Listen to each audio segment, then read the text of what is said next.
Some of the best friends I've had at the Capitol are liberals. And people say, really? I said, because you can tell who's really in politics because they really want to be somebody. And you can tell somebody that's wanting to serve. And a lot of the liberals that I know, they really have a heart for people and they are compassionate and they want to see people have a better life. And so when I talked to him, I explained to him, I said, here's the problem. And I want to, if do y'all mind if I give you this a little illustration real quick? Doesn't able to help you.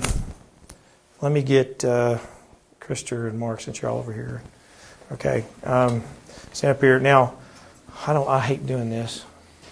Which one of y'all want to be the poor one, and which one wants to be the rich one? I'll be the poor one. You'll be the poor. I don't know how the story is. I don't know how the story. Okay, now here's Mark. Okay, he's the poor one. Okay. And this is what happens all the time at government. Now, I actually did a research down in Little Rock, did some research, and about anywhere from 88% to 95% actually go, well, that's actually handling fees. So it's about 5 to 12% that actually goes to the people that it's supposed to help. But this is what happens. I would be down in Little Rock, and I would go and work we would give out food downtown in Little Rock, and we would help people that were on the street. And because that's just our family. That was our heart. But the people that were liberals, they would say, well, they would keep their hands off of it and say, we need to help the poor. And so what happens is here you have rich money bags. You want to give to a campaign? No, sorry. Anyway, we have no. So we have rich money bags here. This is Mr. Krister hands. And so anyway, we come up to Krister and we say, I'm the government. I see that you have more, and you don't have enough. So, and then I tell people this is a policy that you have to understand. I tell people, I said, how much you make an hour? I asked this one kid this one time, and he said, I make $10 an hour. It was $9 an hour. I said, let's give you a raise to 10. He goes, oh, I like that. So I said, how much is that $10 bill? What does that represent to you? And I held it out to him. He goes, well, that's probably a couple of value meals at McDonald's. And I said, that $10 bill really represents an hour of your life. You've exchanged an hour of your life for that $10 bill. That actually is stored money. That is stored time, stored money for your life. And I said, when the government takes $4 or $6 of that, does that bother you? He goes, yeah, that makes me mad. He didn't want to help in the campaign. He was like 20. And I said, you want to help in the campaign now? He said, yeah. Because that's what happens. So what we do is we take his money and we give it to Mark. Now, what did we just do? What did we just do? What's that? You took it from him at the point of a gun.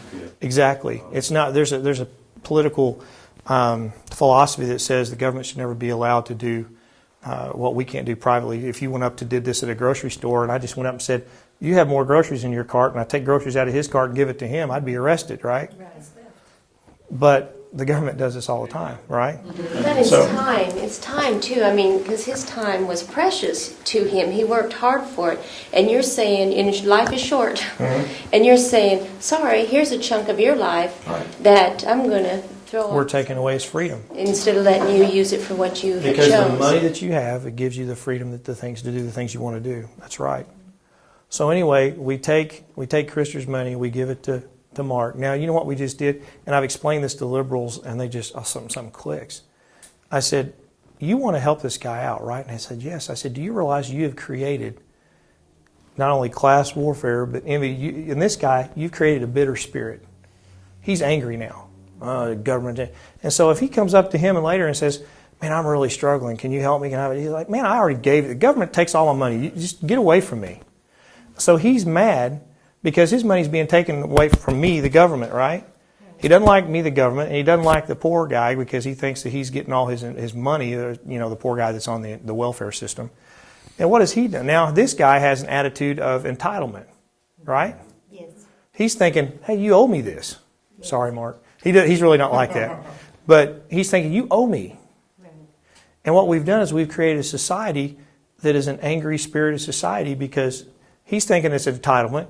And he's thinking, this guy's taking my money. And the government, you know what I'm doing?